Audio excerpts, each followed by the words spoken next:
So আসসালামু আলাইকুম সবাইকে। সবাই কেমন আছেন? আশা করি সবাই ভালো আছেন।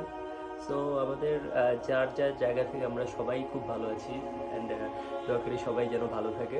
কিন্তু আমরা যদি মুসলমান হয়ে থাকি সো সেই ব্যাপারে আমরা অবশ্যই বর্তমান মানে পৃথিবীতে ওয়ার্ল্ডে যে একটি নৃশংসতা চলছে, আই মিন প্যালেস্টাইন, যে ব্যাপারটা আমি কথা বলতে চাচ্ছি। সো সেই ব্যাপারে বলতে গেলে দেখা যায় যে মানে কম বেশি সবাই জানেন। এখন যেহেতু সবাই থার্ড জেনারেশনে আছেন, অবশ্যই আপনারা সবাই সেই ফিলিস্তিনের সেই নির্মান্তিক ভিডিওগুলো অবশ্যই দেখছেন, যে মানে আমরা সবাই দেখছি পাখি আকাশে উড়ে অথবা মানুষ আকাশে উড়ে প্লেনের মাধ্যমে, কিন্তু মানুষ খালি বাতাসে উঠতেছে কীভাবে? উপর থেকে বোমা ফেলতেছে, এত পাওয়ারফুল বোমা যে মাটি থেকে মানুষ আকাশে উড়ে যাচ্ছে। তো সেগুলো যারা দেখেননি আমার স্ক্রিনে দেখানো হবে, সে দেখে নিন সে নির্মমতা।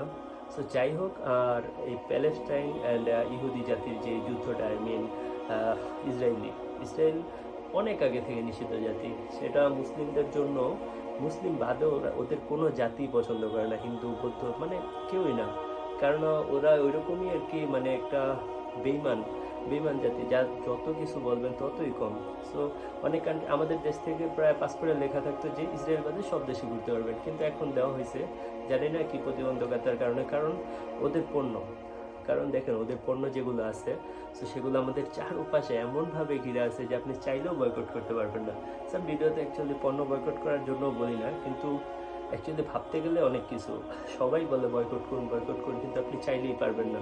তো আপনি গোসল করেন, লাক্স সাবান, ম্যাকডোনাল্ডসে বার্গার খান, মানে যারা কি বাইরের কান্ট্রিতে আছেন, বাংলাদেশের যারা আছেন তাদেরও মানে অভাব নেই। নেসলে এটা সেটা মানে একটা লিস্ট দেওয়া হবে আপনারা কি কি ইউজ করতেছেন দৈনন্দিন লাইফে, তো সেগুলোর বেশিরভাগ ইসরায়েলি পণ্য। সো চাইলেই আপনারা পারবেন না যে কোনোভাবে এটা বয়কট করতে। সো এটা পারবেন কিভাবে? আস্তে আস্তে। ধরুন আপনি দেশের পণ্য ইউজ করেন, দেশে অনেক ধরনের পণ্য আছে কম দামি, সবাই আমরা মনে করি দেশের পণ্য খারাপ, কিন্তু সেটা ইউজ করলে দেখা যায় যে দেশের টাকা দেশেই থাকে। কমপক্ষে ওদের বোমা বানানোর জন্য আর মানুষ মারার জন্য টাকা দেওয়া হইতেছে না, এরকম, তাই না? কেননা এই বিষয়টা আমি বলার কারণ হচ্ছে যে আমি একটা ভিডিওতে দেখছি, সো একটা ভিডিও কেমন অনেকগুলো ভিডিও দেখছি, রিসার্চ করে আর কি বলতেছি, যে মানে ওরা একটা আস্তানা করছে, ক্যাম্প করছে। সো ক্যাম্প করার পর অনেক ধরনের খোলস পড়ে আছে, মানুষ মারার যে গুলি ইউজ করছে, তার মধ্যে একটা কোকা কোলা ক্যান, মানে ওরা এনজয় করতেছে, মানুষ মারতেছে। সো এরকম আর কি বুঝাইলাম যে মানে ওদের পণ্য আপনাদের অবশ্যই বয়কট করা উচিত যার যার জায়গা থেকে। যদিও একবারে সব পসিবল না, একবারে কোনো কিছুই আসলে পসিবল না যে কোনো ক্ষেত্রে। সো যাই হোক, অ্যাকচুয়ালি মানে আহ, বর্তমানে যে অ্যাটাকগুলো চলতেছে, এই মানে বেইমান জাতিগুলার কথা ছিল যে রোজার সময় এই যুদ্ধটা অফ থাকবে, কিন্তু এমন একটা পরিস্থিতি হয় ওদের কথা যে তোরা বেইমান। সো তারা আর কি মানে আর কি প্রতারক চাই বলি আর কি। সো ভিডিওতে আমি সেসব ইউজ করতে চাইতেছি না।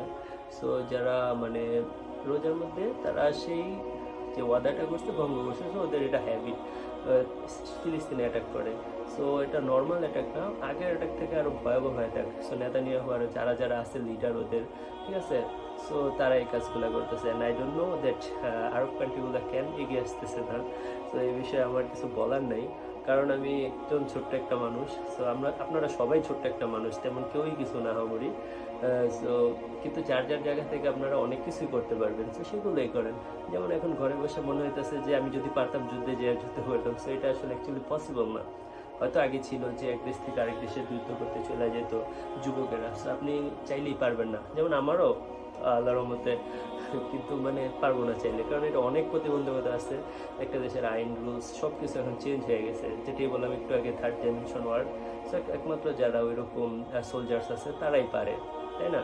কিন্তু আপনারা একটি মানে নিশ্চুপ জেহাদ করতে পারেন, যেমন এগুলো পণ্য বয়কট করতে পারেন। তাহলে ওদের যত মানে যত ধরনের ভাবে পসিবল নিজের থেকে দাঁড়াবেন, তাই না? সো এটাই আসলে জিহাদ হবে। সো দেখবে বিশ্ববাসী দেখার পরে সবাই হয়তো এগিয়ে আসবে। কেননা অলরেডি আরব কান্ট্রিগুলা মানে এতদিন চুপ ছিল সবাই, কিন্তু এখন একটি যেহেতু যে ওরা নির্মমতার পরিচয় দিল, যে ইদানিংকালের যে কথাটা এখন এটা বেশি চলছে। সো যেমন হচ্ছে যে মানে মিশরে একটা আলেম, আরও বড় বড় আলেম আছে কিছু কান্ট্রি, কুয়েত, কাতার, তো তারা মিলে একটা বৈঠক করছে যে তারা একটা জিহাদের প্রস্তুতি নিতেছে। সো আই ডোন্ট নো যেটা এটা কতটুকু সত্য, কিন্তু আমি প্রতিবেদনেও পাইছি অ্যান্ড বিভিন্ন খবরেও পাইছি, আপনারা হয়তো অনেকে দেখে থাকবেন। সো সো আমি সে ব্যাপারে আসলে মানে নেক্সট ভিডিওতে ইনশাল্লাহ আপনাদের জানাবো। কারণ হচ্ছে যে মানে অল্প জ্ঞান নিয়ে কিছু বলা আর কি ভুল ভ্রান্তি ছড়া কোনো লাভ নেই।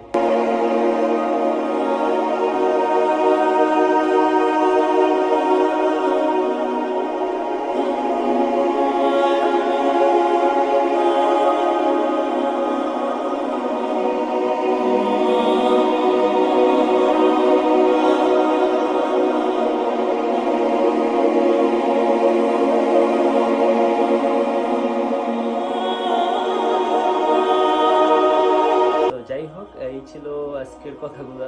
তো আমি জানি না যে আমার কথাগুলো কেমন লাগতেছে। সো আমি ভাবলাম যে আমার পক্ষ থেকে যদি আমি একটা পণ্য বয়কট করি, সো আমি যদি আরেকজনকে বলি সেও যদি বয়কট করে, অথবা মানে একটু বয়কট সব কিছু থেকে, শুধু পণ্য না, just not just product, just প্যালেস্টাইনের পক্ষে এবং ইসরায়েলের বিরুদ্ধে যে কোনো ধরনের আমি হয়তো একজনকেও যদি মানে